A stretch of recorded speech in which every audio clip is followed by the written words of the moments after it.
you're wearing a beanie today, does that mean you didn't wash your hair? Correct. It's the new symbol. Oh, for sure. The bottom looks okay. The top. It does. It looks The good. top does not. I don't know if it was because you actually didn't wash your hair or it's because you know that hot lesbians and beanies make me question my sexuality. Why does it have to be one or the I'm other? trying. Yes, and is a way of thinking, Francis. There you go. That's funny. Are you questioning your sexuality? Is there a particular color that does it more than the others? Is there a I combination? don't know.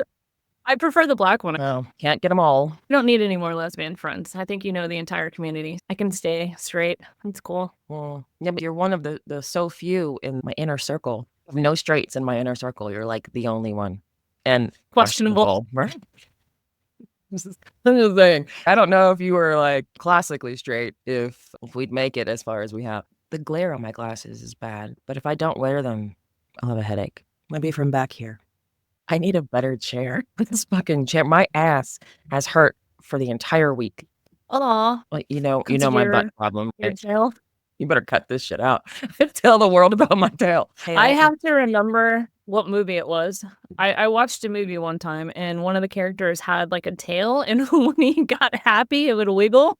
What the fuck movie was that? That was the movie with Jack Black and Yeah, where he dated like a girl that got really skinny. yes. Was it that one? Tony Robbins put a blessing or a curse on him, depending how you see it. He saw her as Every woman for the best of who they were, like rather than physically who they were. So if they were on the outside but awful on the inside, they presented like a de-wrinkled old lady. Remember that? Anyway, yeah, what was that movie? Now that I think about it, it's really problematic, but back in the day, it was pretty funny. Shallow Hal. Nice. We did it. Yeah, we did it. Yeah, yay! Thank God for the internet. Yeah, I don't have a tail. I know. For the record. Christiane does not have a tail. Reported. Okay. No tail, just a protruding coccyx bone. It hangs down a little further for me. It hurt. Well, only when I sit for long periods of time. But this chair is like an Adirondack chair, so I'm like back all the time. Anyway, happy podcast. All right, so what you want to talk about? You want to talk about the Super Bowl halftime? See where that takes us? Yes. Is there like a subject matter? Whatever comes to mind. Let's do it. I'd really be interested to hear from Kendrick Lamar on the exact symbolism within the halftime show. Because right now I think there's just a ton of speculation as to what certain things meant. Yeah. And besides all the diss Drake bullshit, because I'm more interested in the message about what it's like to be Black in America. And I'm not even going to pretend to begin to understand what that must be like. But I do think the message in the show was pretty clear. I liked it. So tell me what your interpretation of the message was. A ton of things. I'll break them down. So she's done her research. Okay. The stage, of course, being set as a game controller. Obvious symbolism there that we're playing a game. BET said they also see it as a symbol of how Black culture is entertainment for America, but it's also controlled, manipulated, commodified. Him navigating the world as a Black man and the games that he has to play in order to fit into that system. I think that kind of hits the nail on the head there too. But I've also heard that there's something to that with playing into the diss against Drake. And I don't know enough to be able to speak to it. That's not the part of the research I did. So I read all about it and then subsequently forgot. So let's just not talk about it. What do you think of, was it Samuel L. Jackson? Yes. Yeah. And like, so, right, Uncle Sam, and that's too ghetto. And I can't help but think that they are talking right to white America, or at least MAGA America. That's what they're all the time. Even that kind of speaks to like what BET was saying. Samuel L. Jackson's telling him like how you have to play the game. Is that what he's supposed to be? Like in that? So Samuel L. Jackson, his character obviously is Uncle Sam, but Kendrick Lamar's written in his songs before, presenting Uncle Sam as an ominous figure who exploits Black people through capitalism. So it could play into that. I think Samuel L. Jackson was the perfect person to play the role because he's just a great choice. He's been a significant figure in the civil rights movement, advocating for racial equality and social justice. I did find a fun fact that Samuel L. Jackson in 1969, while attending Morehouse College, which is an HBCU, Jackson and his classmates held the Morehouse college board of trustees hostage until they met their demands of changing the governing structure and including classes on Black studies. And one of the members of the board was Martin Luther King Sr. What? That is crazy. He, like, Samuel L. Jackson held Martin Luther King Sr. hostage to get Black studies in his college. What do you mean by hostage? Like they didn't go to class, or like they held them at gunpoint? I don't know. I thought it was entertaining. I started looking up some activism stuff that Samuel L. Jackson has done, and that was one of the first things because he was in college, so he was young, and it just happened to be like one of the first things. And I was like, oh shit, MLK It doesn't seem like the human you should have to do that with. Why weren't they already doing this? Why'd you have to lock him in a room to get this? At an HBCU. Yeah, he was already working for a historically Black college, right? Yeah. Okay, if somebody's going to judge me by my parents, okay, maybe they didn't have the True. same value system. Please don't. Mom and Dad, if you're watching, love you, but we've got some growth to go through. But that's fascinating. I didn't know that at all. The halftime show makes so much more sense to me now. Dude, that's just the tip of the iceberg. So, like, Oh, give me the whole. What else is there? So when Lamar comes on, there's a whole thing about like his car. I just heard that brings his background into, and then the group Yeah. that was his backup for a second was a dance crew from Compton, right? Or a singing or a dance crew from Compton, which is where he's from. Yeah. Right? I think the ones dressed in white, they're Yeah. all sitting on the stupid. Yeah, that's what I thought. Yeah. And I've heard that's supposed to represent his homeboys that are like angels, ones he's lost, which I'll get to. But let's go in order. Oh my Gosh. God. Okay. You go. All right. In the beginning, he says the revolution is about to be televised. You picked the right time, but the wrong guy. There's speculation that the reference to picking the wrong guy is picking Trump as president. Who knows for sure? Don't know. I thought he meant you picked the wrong guy to stay quiet. Here That we go. too. Is kind of how I read it. Yes, that's what I thought originally. So I've seen a lot on the internet. I personally thought he was talking about himself. I'm about to televise the revolution. You should not have picked me for this shit. That's what I took from it. Here it comes. Yeah. And the revolution is about to be televised. That spawned from a Gil Scott-Heron poem that later became a song. It became an anthem of political expression during the civil rights movement in the 60s. It highlighted the lack of media coverage of civil rights activists. Scott also says that it was a way of saying that you have to be active. You can't be a passive participant in the revolution. If you want to make change in society, you got to get off your ass and take action. So I thought that was cool. But then him saying it the opposite way is, I think, just like you said, pointing out the fact that this is going to spark a revolution and it's on TV. Watch this. I personally think he meant himself by that. More impactful. Let's go with that. Yeah. Okay. Throughout the show, obviously, he has all Black performers, all dressed in red, white, and blue. In the beginning, they form the American flag, but divided down the middle, which could represent a nation divided or social or racial divide of our nation. At one point, Uncle Sam says, "Oh, you brought your homeboys with you." The old culture cheat code, scorekeeper deduct one life. So that's when his homeboys are on the stoop with him and basically saying you're cheating the game by forming a community of culture and heritage. So you'll have to pay the price by having your community cut down. And that, dude, I thought that was like the most impactful part. And it reminds me of several instances throughout history, but one of the most memorable, I think, is Black Wall Street. You know the story of Black Wall Street? Right. So for everyone listening, in case you don't, this is where African Americans developed the Greenwood District in Tulsa, Oklahoma, which was a community that grew and flourished as a Black economic and cultural mecca. It was a neighborhood rich not only in wealth, but culture and heritage until May 31st, 1921, when a white mob began to rampage and decimate the community. They were armed, many deputized by the local police. They looted and burned down homes, schools, churches, a hospital, the entire community. And I saw the official death toll was 36, but historians estimate that it could have been as high as 300, and 10,000 people were left homeless after that. That went through the night. The next day, the governor sent in the National Guard, and officials rounded up Greenwood's Black residents, deeming them the primary threat. And they did not arrest one member of the mob who had murdered and pillaged. No one was ever held accountable for the destruction or the loss of life. sad time. So I think when he says that, it's if you come together as a community and better yourself, this is the repercussions. I didn't know you were going to bring that up. I think one of the hardest things for the community to come from the history that's embedded in the fabric of our culture, how we were built, like on the backs of Black folks. And it's so funny because I say we did that because we did, right? And a lot of people want to say things like, I wasn't there, it's not my fault, or whatever. My family wasn't there, we came over at this time. That doesn't matter. Do you understand the fabric of the country in which you're living and your responsibility to kind of unwind and unpack all the shit that allowed that to be okay? And then a lot of America looks at the community and was like, you have every opportunity that we have, right? There's no political or legislative thing holding you back anymore. So like, are we going to ignore the centuries that we spent dismantling every piece of wealth that they've ever been able to put together? Not even the Black community, any community outside of the white community, not have more.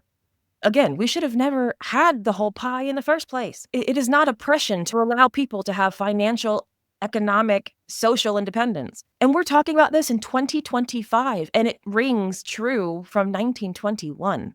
We're still talking about this. We spent centuries dismantling any chance for like sustainable growth in that way for anybody but ourselves. That's hard to even hear. One of the things that he says later in the show is 40 acres and a mule. This is bigger than the music. From what I've seen on the internet, there's a lot of TikTok videos and Instagram videos, and everyone's explaining what 40 acres and a mule meant. Should we?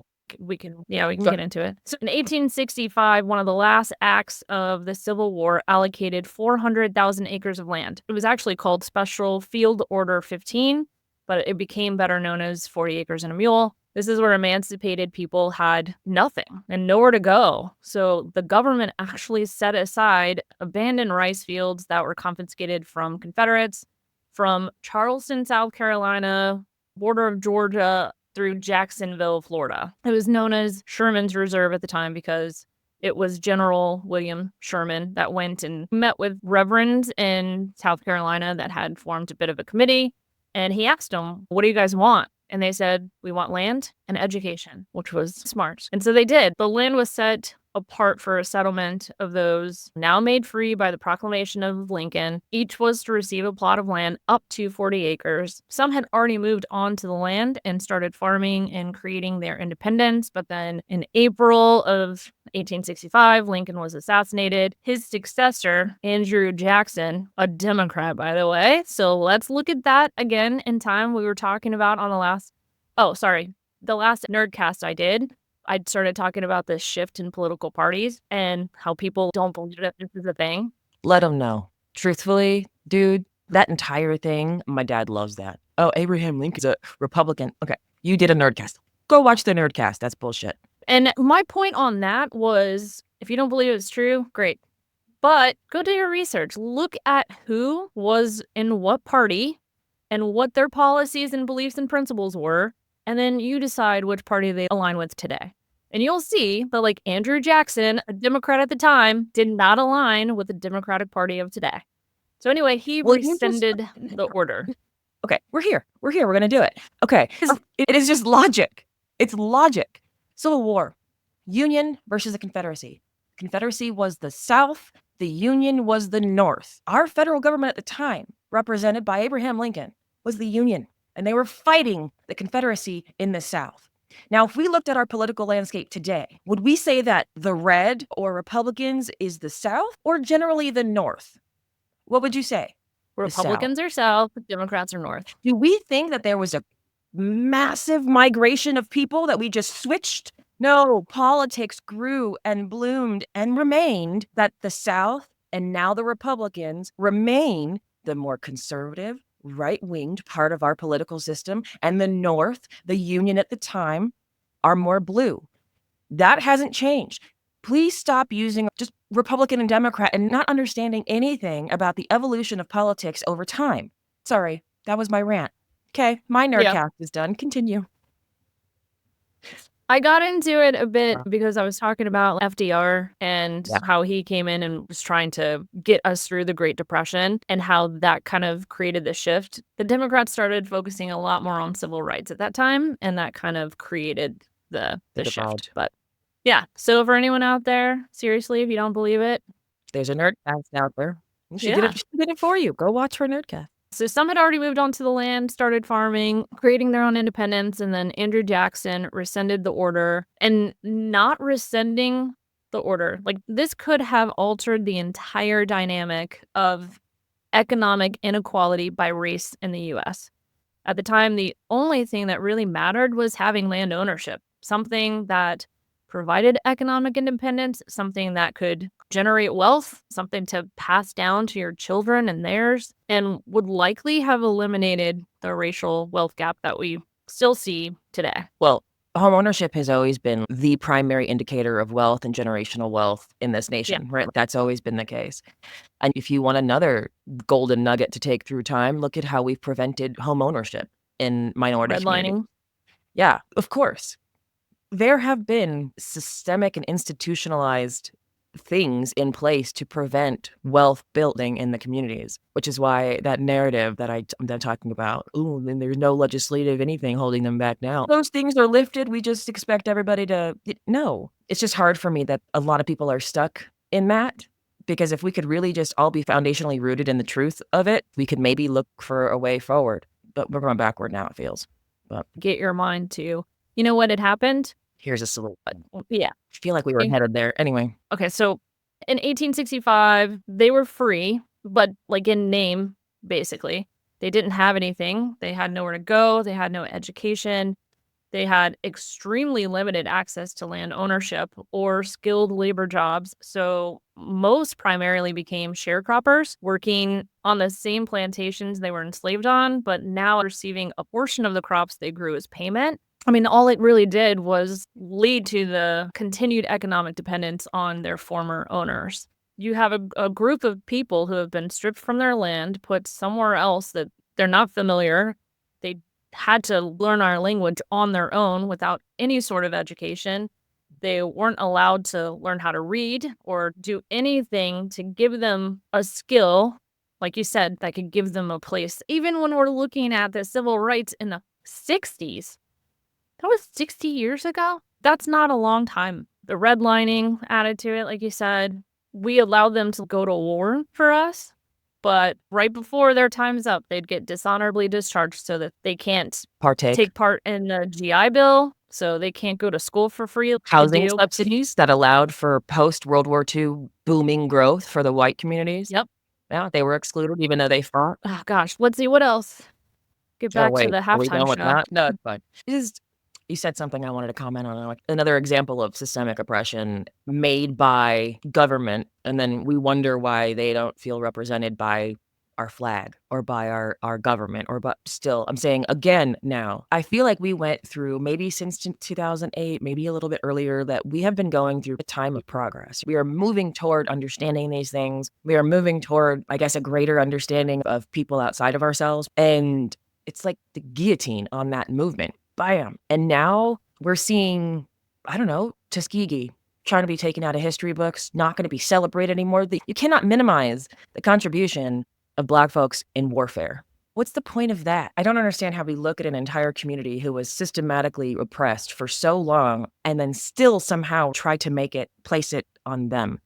Individual fault. Can't do this, can't do that. When you do have all of that systemic oppression and you still succeed, people who are oppressed, who overcome that to become something greater than what their system didn't want them to be. I think that's beautiful. And we see example after example.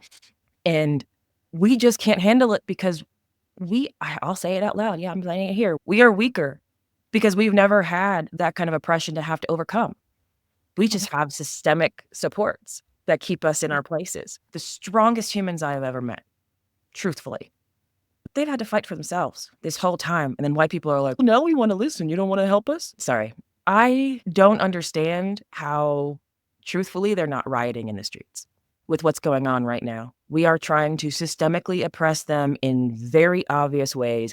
Again, and we want to still blame their community for what's happening. You have to see this. It's like we're given a blindfold when we're born and we're just told to put it on. And nobody wants to take it off to see what the reality is here. Sorry, halftime show?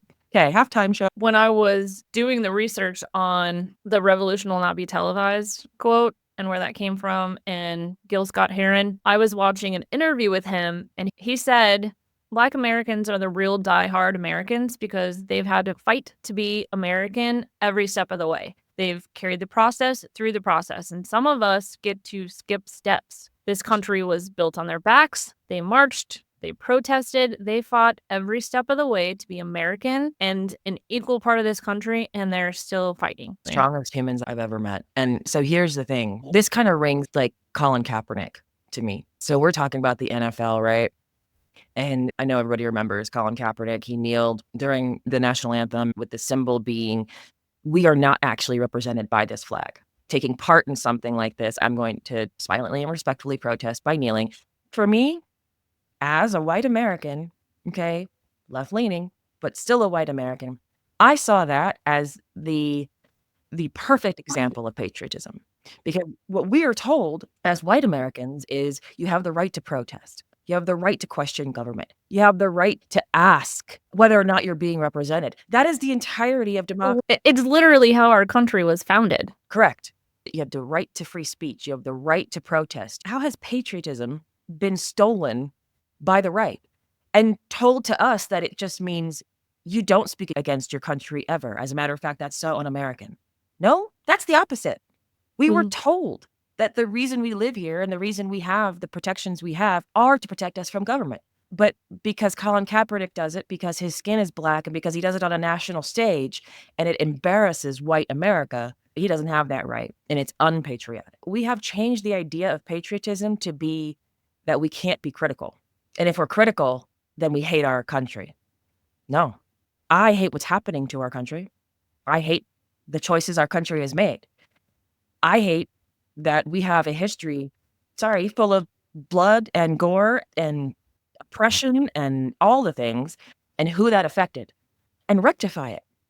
I brought it back to the NFL. I love it. All right, cool. And I don't know if you know this story, but so that was in 2017, and it was a huge thing. Trump had just been put in office, and he was furious that this was happening. And a lot of the owners, I know like the Cowboys owner, Jerry Jones, he went to his players and said, if you do not stand, we're going to cut you.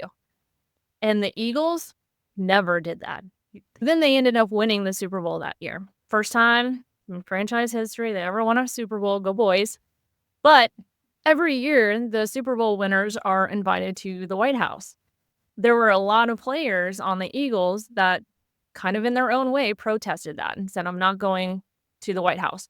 Instead, they chose like local communities and stuff in DC and scheduled appearances, but they were not going to go to the White House and shake hands with Trump because mainly of everything that was going on at the time, their silent protest kind of thing. So he got so pissed off that they weren't all going, he rescinded the invitation. First time in history, a team has even rescinded the White House visit when winning the Super Bowl. How about so this? I'm curious because now they won again and Trump's in office again. What's going to happen? Right? I doubt he even gives them an invitation. He's probably still so butthurt over it happening in 2018 that he's not even going to invite them to the White House. And he's pissed that they won. He clearly wanted KC to win. They're a pro-Trump team. He got Mahomes and his wife and the kicker. Dude, Oh, you know Butker, right? I heard that speech 100 times. I wanted to jump through the screen. Oh my God.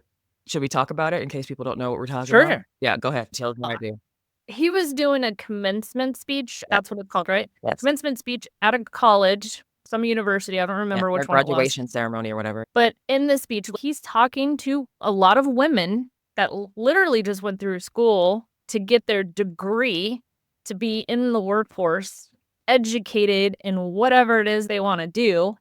And his speech is all geared towards, you shouldn't want this. You should want to be a housewife and a mother. Yeah, and the lack of value if you don't procreate. Yeah, that one was pretty gross. That was rough. And you call the Chiefs like a Trump supporting team? The three that I know, the whole thing with Taylor Swift, he hates Taylor Swift because she didn't vote for him and told her followers not to. Yeah. Well, so even that story, they apparently, somebody created an AI where Taylor Swift was, what is it called when you like back a certain candidate? Endorsing. Yeah. Yeah. So Taylor Swift was endorsing Trump. So she had to come out and publicly say that wasn't me. Why the fuck did I already forget the word? I'm endorsing remember, holy shit.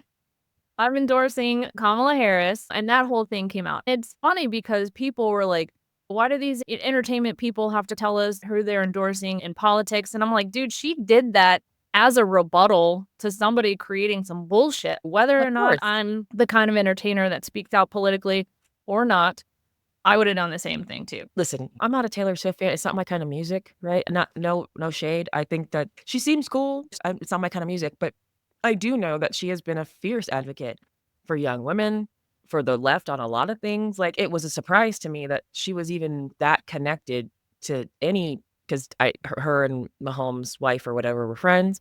Yeah. I I've wondered what that friendship's Right, like. what are you your guys talk about? conversations like? Exactly. I don't know.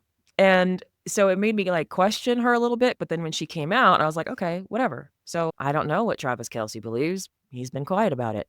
Mahomes So too? I don't think he personally ever said one way or the other, but I don't he think so either. seems like not concerned. The guys out there doing Pfizer commercials during COVID, that doesn't seem like a right wing MAGA thing to me. Like, why? Even if you're Well, going to sell out for commercials, probably not that one. I don't know, because Pfizer is still part of the pharmaceutical industry, which is, you had other options but Pfizer to get your COVID shot, and they're the Yeah. devil. But anyway, for all intents and purposes, I think we can all say Taylor Swift has a relatively positive message for young women in the world, and Well, we're gonna have a problem. but her message is that like women can be independent and do their thing. That's not exactly the message Trump wants. I don't know how we got there with that one. We never know where we get anywhere. Anyway, okay, sorry, that was a rabbit hole. Okay, that was a cat. Nice. I Yeah. have a dog snoring. I'm hoping that I'm gonna be able to cut that out. So Go let's back to see. the Super Halftime Bowl. show. Yeah. What else was there? Okay. Serena Williams was there doing the crip walk, which is a dance that she was heavily criticized for doing after winning Wimbledon, which, is just another message of the show, like how Too Black black. people are expected to behave and perform in public. Yeah. I think you said like the idea of the angry Black woman at work. Too ghetto. Too black. Yeah. Yeah. So I read that they're from the same place, right? She's from Compton. Yeah. I'm pretty sure. And so there was, like, a dual one because she dated Drake, and that was a fuck you to Yeah. Drake. And then secondly, she was from Compton, and so it was another, like, connection to his roots kinda thing. That's what I Gotcha. read. I loved it. I thought she looked great. I kept looking at her legs when she was doing it, and I was like, "Jesus, Yeah. damn." I was like, "I know you play a lot of tennis, but Yeah, she looks good. she was hot." Yeah. Get it, girl. Then after that, he did, like, the duet song where it was, like, calmer, and Uncle Sam was like, "There you go, now you got it. Now you're getting the hang of how to play the game." And he was saying, "Don't fuck it up," and he followed it up with the Not Like Us song. Yeah, the whole, like, Drake, okay, I don't know a lot about the controversy between them, but it was just listening to the song, it sounded like he was calling him a pedophile? I don't Yes. Okay, so that was the only thing I took away. I was like, "Hide your younger sisters," and, like, something else, and I'm like, is Yeah. there a story where Drake was, like, accused of, like, Yes. fucking with okay, I don't Well, know that story. Okay. yeah, one of his covers is, like, a picture of Drake's house, and it's got all these red pens on it, and the accusation is that those pens are where women claimed that they were sexually abused by Drake in his house. He's come out in quite a few different ways and said, "I know you're a fucking pedo, dude." I don't know if that's where it started though, but that's definitely part of it. I guess like the chain that he had on was like a lowercase Oh. a is for the A minor. Yeah, what does that mean? Or the line is trying to strike a chord and it's probably A A minor. minor? Yeah. It's the chord A minor, but he's saying, Drake, you're trying to strike a chord and it's probably a minor. An underage Got it, got girl. it, got it. Oh, Yeah. wow, okay, yeah. So I've heard that song so many times, and I never, like okay. And he won a Grammy for that song, and he won a Pulitzer Yes. Prize, and I Yeah. don't think a rap artist has ever won a Pulitzer for I mean, their music. they're talking GOAT status for him, right? Isn't he supposed to be, like, greatest of all time I don't know. entertainers? After this, I wouldn't be surprised. Okay, I have a confession to make. I've heard the name Kendrick Lamar. Don't I pr Before the Super Bowl, I probably couldn't have picked out a song. I listen to him all the time when I'm at the gym. Most of his shit gets me a little pumped up. I know. After the Super Bowl, I was like, "Oh, well, I have to know everything he's done." And then, of course, went on, like, a downloading spree of all of his music, and it's so good. How am I living in the world? And what's interesting is I said, "Taylor's not my kind of music." He is my kind of music. I live in the '80s and '90s when it comes to, like, rap, hip hop, and R&B, but I love it. I didn't even know. The only I'm way so I old. found out was, I'd say a year ago, I was out playing trivia, and the question was, You do that a lot. what rap artist won a Pulitzer Prize? I did not know the answer. I actually said Kanye. Boo. But I was wrong. So knowing that, I was like, that's so interesting. Let me go and see who this guy Yeah. is. And I started downloading his music, and I was like, this shit's great. Yeah, dude. And just seeing all of the symbolism and everything that he was able to construct in the halftime show, it just shows why he's a Pulitzer. It was so neat to watch. Most of the time, the half show is pretty entertaining. You Yeah. might get a nip slip, But Janet, you're never gonna live it down. I love you, girl. You can't let her just go on. You gotta bring up the nip slip. And the amount of honestly, truthfully, the amount of shit she got for that, right? and he thinks that it was by design. It just happened so effortlessly and perfectly. There wasn't even any stitch. Was it made to be like a tearaway? How the hell did that happen? I don't know, man. I remember it happening at the time, but And I remember being pretty young myself. it was before my 550 days. I don't Okay. remember how old I was then, but Okay. So young. when 550, okay. Everybody has lip syncing. Every time she says numbers like 550 or 688, she's talking about assigned store numbers of Best Buy. Yeah, Best Buy, the store that we worked at 14 years for you, 9 years for me. And that's where we met, and that's where we became each other's best friends, blah, blah, blah. So this happened at 550, meaning West Palm Beach, Best Buy. And every time I hear that, it's like a trauma response. Like my whole body just ends up crawling. Now that we're older and nearly 40 Wiser? or older and wiser, I realize that skin crawl is rooted in stupid, immature things. But at the time, it felt real and it felt so oppressive and it was so disgusting.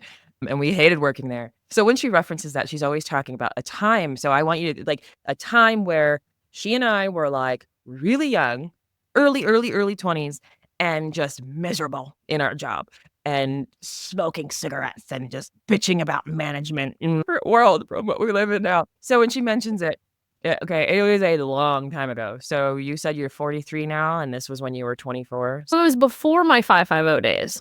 So So I'm going to say when I was 23. So what would that have been? 94 or 04? Well, I'm really bad at math too. so 04 would have been 21 years ago. Wow. I wouldn't have said that. Like I don't know, maybe 10, 12 years ago. I calculate where I was in life according to What store you were at. And talk about oppressive workplaces, for fuck's sake. talking about the Super Bowl. People, they'll make comments like, I don't want my politics in my sports kind of thing. That's why we didn't want end racism on the football field, and we didn't like What is it now? Choose love. So Choose everything love. just says choose love now. Because it used to say a couple things. I think players had the option of what went on their helmet. I saw on the Super Bowl, they all said choose love. And I think, did you tell me that it was partially because, or they think it was partially because Trump was going to the Super Bowl? Can you imagine the amount of money and energy and time spent to get that man to the biggest event of the year in this nation? Yes, I read that it was conjecture that they were changing what was on the field because he was going to be there, and then the NFL denied it. So it was really never understood. But the official statement is no, that was not why. I don't know why they would say yes. Is the NFL a conservative industry? I assume it is. I don't I know. don't know. I actually just started listening to an episode. It's a podcast called Acquired, and they do like deep dives into different businesses. What got me listening to it was they did one on Costco that I heard is amazing, and one of the most incredible, integral companies, like Ben and Jerry's. Those kind of companies I want to learn more about, and I want to make sure that I support. Anyway, I started listening to that, and they had an episode on the NFL. So it's like how the NFL started, and I'm like halfway through it. It tells you how the AFC and NFC were formed, and they had these really small teams in the beginning. The guy that formed the Cleveland Browns, his last name was Brown, and I go, oh, that totally makes sense. I've always wondered why we have a team named the Browns, and that's it. But most of them were like whatever the industry was around, like the Pittsburgh Steelers. It's because they were steel workers in Pittsburgh. Most of them were the industry. Houston Oilers, because a bunch of oil refineries there, and 49ers, gold, something. yeah, I think it does have something to do with gold. I always wondered what that was. According to San Francisco 49ers. Yeah. Your brother. All right, stop talking. The 49ers, after the Voyagers who had rushed the West for gold, it's the only city in which it has resided. So they've always been there. There are teams like the LA Rams, they weren't always LA, or the Raiders weren't always in Las Vegas. So the teams move around, but they've always been there. So they have their name. Or sometimes they change, like the Houston Oilers. What are they now? Houston Texans. Oh, yeah. Why did they change from the Oilers to the Texans? Did a different owner buy them or something and then was like, I want to change the name? I get like how the whole Redskins name change happened. Well, yeah. That would make sense. And I love that they do well now and not before. I don't know if that has anything to do with the name, but Daniels. So I don't know why I was asking if the NFL was conservative. A lot of the stuff they do seems like it would be something a conservative group would do. Yes. But I think really they're just trying to be okay with that market. Yeah. You know, Bud Light and there was a trans person in their commercial, right? Is that what happened? Yeah. And everyone boycotted Bud Light. I think that's the kind of shit that the NFL is just trying to avoid. Yeah, that makes sense. Limiting their market. Yeah, their market, I would imagine, is relatively conservative. Although I feel like it's everyone. I don't know that I know anybody that doesn't love football. But that just may be who I associate I with. do. My husband hates it. That might just be. It's Obviously, they're all left-leaning. Interesting. I just hope it doesn't ever have to come to the place where I have to boycott the NFL because I really love some football. Oh my gosh. Saquon, did you see Saquon in the parade pull the water boy? The water boy into the parade with them? Boy.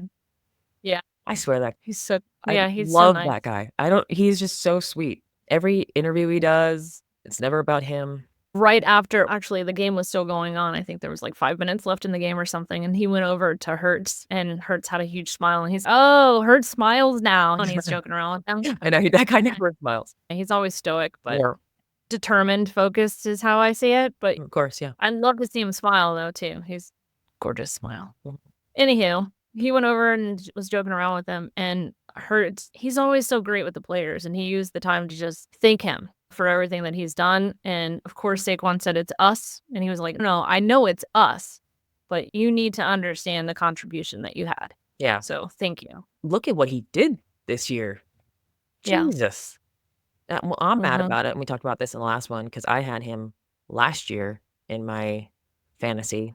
50? He didn't do nothing. Whoops. Hey, timing's everything, man. I know. Now I'll never be able to get him again. Ever. Shit. I was really happy to see him win. I did not expect the game was going to go quite like that, but I do think Casey was due a lesson in humility. Not upset that my team was the one to give it to him. That's pretty nice. That's about as graceful as you can be. I know that about you. I was not expecting that. I chose the Eagles to go for, although I wasn't hating the idea of Mahomes displacing Tom Brady. Statistically, I was surprised that your hatred for Tom Brady outweighed the political difference between the teams. Oh, well, so I was always going to go for the Eagles, mostly because I love you, and I love you more than I hate Tom Brady. And they're fun to watch. I love Jalen Hurts. I love the way he moves. I love Saquon. I loved him before, just as a human, and so I was going for them anyway because I'm always about humans more than I am anything else. But I just fucking hate Tom Brady. Okay, so I'm from South Florida, right? Miami and New England. It wasn't much of a rivalry because we always got our asses beat, even though it was maybe the one game of the season we shut up for and won sometimes. But it just like Tom Brady has always been the biggest fuck you dude to me because I'm from Miami. Anyway. I get it. I was as tired of seeing the Patriots win as I was currently tired of seeing Casey win. Although when Casey started winning, I was super happy for them. I love Andy Reid, and I was so happy that he went to a team and he fucking turned them around and made them amazing, and he was getting some shine for that. I think he's an awesome coach. I thought Mahomes was great. He's from Texas. I was like, go Texas boy. And then I was like, all right, I'm over it. Yeah. Like, we don't, as much as we hated New England being as dominant as they were, we don't want another one. Like, I would like each season to be a mystery. I called Eagle Kansas City a long time ago. Like, I thought that was what it was going to end up being because I thought they were going to show up. They struggled But I there for picked in my America. bracket. I think we had 25 people play the playoffs bracket at work. Yeah. And one other person picked every single game the same as me. So it came down to points. The tiebreaker was the score of the game. Son of a bitch. And I went lower because I thought it would be a closer game. I didn't think they'd go 40 and then just let them have 20 fucking points because who cares? There's 5 minutes left in the game. If that wouldn't have happened, if it would have been a closer game, their defense would have continued to be how they were playing and they wouldn't have let them get 20 whatever points on the board. So that sucks. I lost $250 or I didn't win $250, whatever. Actually, no, 25 people, that was $500. I'm sorry you just had that realization as we sit here. Fuck. I forgot. We paid $20 to play, so yeah. So Owen gets it all? Yep. There's not like a first, second, third place? That's stupid. No. I should have suggested that this year. Yeah, you should have. But you wouldn't have wanted it up until the very end. So he actually thought Eagles were going to win the Super Bowl? Yeah, I think it was a she. Oh. Look at you assuming. The name on the playoffs was Amelia. So either Maybe you're But- assuming. maybe Amelia, I'm just going to go with they. They picked the Eagles to win. There you go. Yep. I don't know. Some Well- people put it under their kid's name or whatever too. So I don't even know if that's the Mm. person's name. I definitely thought Kansas was going to win, first of all. And Thanks. certainly not like that. Holy shit. I was enjoying every fucking minute of that. And I don't even have any ill will necessarily, except from, what's the kicker's name? What the fuck is his name? Butker. Yeah. That fits. I have no ill will toward that team, but I was just enjoying very much how Eagles were just dominating. Yeah. Dude, they came to shut down Saquon. Definitely came to shut him down. And then That was it. fucking throwing game. Like, Smith, where Yeah. were you all season, bro? He was on my He's so good. He is really good. But last year, he made some incredible fucking catches. I dude. know, but this year is when he's on my fantasy, Francis. I don't give a fuck Okay, what so happened stop- last year. You're picking the good people on the Eagles in your fantasy team because apparently you have bad luck. And Goddard, go fuck yourself, man. That dude put up like a half a point every fucking game. What is happening? He's like whatever. He probably wouldn't have done well for you for 2 years. He didn't have this season wasn't great. Last season wasn't great. But the season Dang. before, I think he did pretty good. All I'm saying is that why is it that when I pick the best people on the Eagles, they suck? You're correct. It's not that he sucked. It's You- that they got Saquon and they turned into a running team. Smith, he ran, but never. AJ Brown didn't get a ton of catches this year either. him And that was in the he Super was his Bowl. go-to year before. Yeah. Anyway. Yeah. I love Saquon, but It he did- really fucked my fantasy this year. Way to go, State. Don't appreciate it. You're lucky you're a sweet man. They've always had a ton of awesome guys on that team And Michael. Vick. and never let it down. I had no control. I was already an Eagles fan. I had no choice in the matter. I've been an Eagles fan since I was 11 And not from Philly. and not from Philly. Explain that. You want me to? So Frances was actually influenced by her brother-in-law, who was an Eagles fan from Philly and had a relatively influential piece of her upbringing. And so she Yeah, grew there you up go, that's it. watching the Eagles, and now she is a fan. And Philly and the Cowboys have always been huge rivals. And so when I was like a young teen, I thought it was cool to be the rebel, the only Always. person in Texas not rooting for the Cowboys. So, What about Houston? you know. Is that your they dog? know. Yeah. Yeah. I keep kicking him so he stops snoring. I'm surprised he hasn't gotten up and left the room because I keep Yeah. waking him up every 5 seconds. I just heard. Oliver. That was cute. Yeah, what about Houston? You don't have to go for Cowboys. Yeah, I don't know. I remember at one point I had a Houston Oilers jacket in high school. So I think that was my first step of rebellion against the Cowboys. They sucked. They didn't this year. Oh, yeah, no. And And I wasn't really much into football at the time either. I was just like trying to fit in with Texans because we really love our fucking football. Then I moved to Florida and met my brother-in-law. and he was always watching Philly teams. So I started watching Philly teams, and I was like, oh shit, this McNabb guy is pretty cool. Let me watch him. So you lived in Texas, so it could have been Cowboys or the Texans. You lived in California, so it could have been the 49ers. Lived in Florida forever, so that could have been the Dolphins, Jacksonville, Tampa Bay. Yep. And you still, I just feel like you had choices. Make a lot more definitely- sense to everybody who knows you. But I know you Yeah. so well that I know about your brother-in-law, and we know where that's gone. So maybe it's time to switch it up. They're my team now. Wow. They've been my team for 30 years. I can't change now. Okay. I liked them before they were cool. I can't give up now that they are good. Sure. I went through years of misery to get here. Yeah, I see it. Like being a Miami fan. Yeah, You well, have- it's still fucking miserable, dude. Yep. It was good there for a second. And then homeboy had to get like 5 concussions. Dude. Like, we're never gonna fucking show up as a team. It's been 30 years. And all Since Dan. 30 have been just miserable. They made the playoffs in 08, got their asses whipped. First game out. I was mad. I gave up on Miami. I don't even have a team. You know what? I'm an Eagles fan. Go Eagles. Forever. Here you go. Come on. Yeah, let's do it. Welcome home. I actually get a lot of shit from a lot of people because everybody says that I watch football wrong. It's just fair Well, what's the right way? to have a team and go for your team. Okay. That's the right way. The way that I Gotcha. watch football is I root for the players that are on my fantasy team no matter what game I'm watching. So it's like this primary and secondary kind of goal. If my team is playing, which would not traditionally be Miami, I will go for them unless the opposing team has one of my players. Then I just want that player to perform. I don't really care who wins. It's tough though, too. For me, liking a team and the way that I get to know the players. Yeah.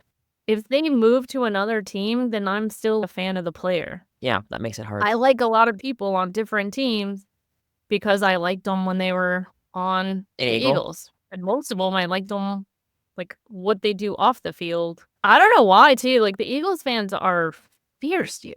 They don't always have the best reputation. There's this one story that was popular again because in the playoffs they had a snow game. They say the last snow game, they were throwing snowballs at Santa. Philadelphia fans are so terrible. They even hate Santa. That was the headline. But apparently how it really went was, I guess we're supposed to have someone there as Santa. And for whatever reason, they didn't show. So they went into the crowd and they just happened to find a fan at the game that was dressed in a Santa suit. So they had him come down and they started riffing. And for fun, they all just started throwing snowballs. Like, it was a good time. He was running around laughing. It was fun.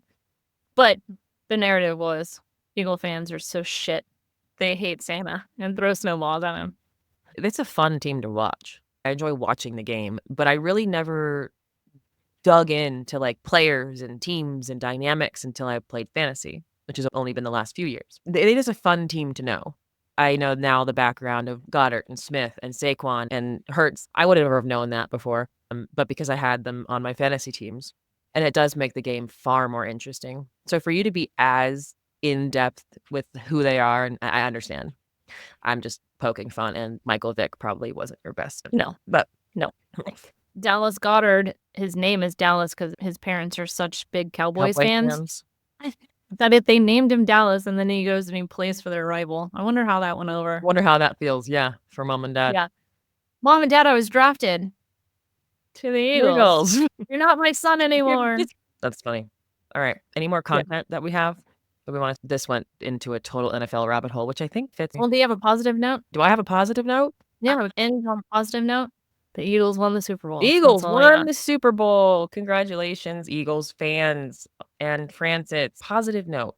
I think, and honestly, honestly, the Super Bowl is kind of a good example, is that change makers and our voices, they haven't been muted.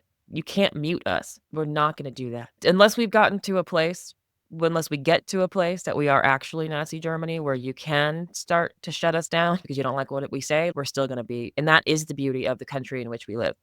I know that it's a privilege that we get to sit here and have this podcast and talk shit. Like, I know that. And I hope it remains. And I think that right there is an example of the exact protections that we assume will be here forever. But until that time, like, I still hear those voices. That's why I was asking earlier, like, is the NFL a conservative to allow Kendrick Lamar to go and do that? That was a big fuck you to what we're doing and our politics right now. And I love that I can still see that on the biggest stage. Andy actually heard who was going to be performing and he told me, and I was like, what is the NFL thinking? I feel like I most of honestly the thought it was audience- going to be Lil Wayne because he's from New Orleans and he's more of a, I thought it was going to be fucking, I don't know, country singer A, B, or C. yeah, well, it made sense. Good choice. I thought it was an interesting pick, but I'm so glad because it is making fucking waves, dude. It should. It is all over the internet. It is crazy. People have their own opinions and they're not all positive. And so many people are upset that this was like a statement and not just for your entertainment. I love it. I do too. It's a statement that we need to hear. It was well done. Very. It was symbolism. It's not like he came out and said, fuck you guys, fuck everyone. People put their money where their mouth is. If you have been in this fight, this is not the time to put your head in the sand. And I completely understand the propensity to do that right now, but it's not. And there are enough of us that believe in these things that we just need to not allow ourselves to be muted right now. All right. All right. Let's go. I'm going to go do something with my Sunday. All right. Have fun. Okay, bye. Bye.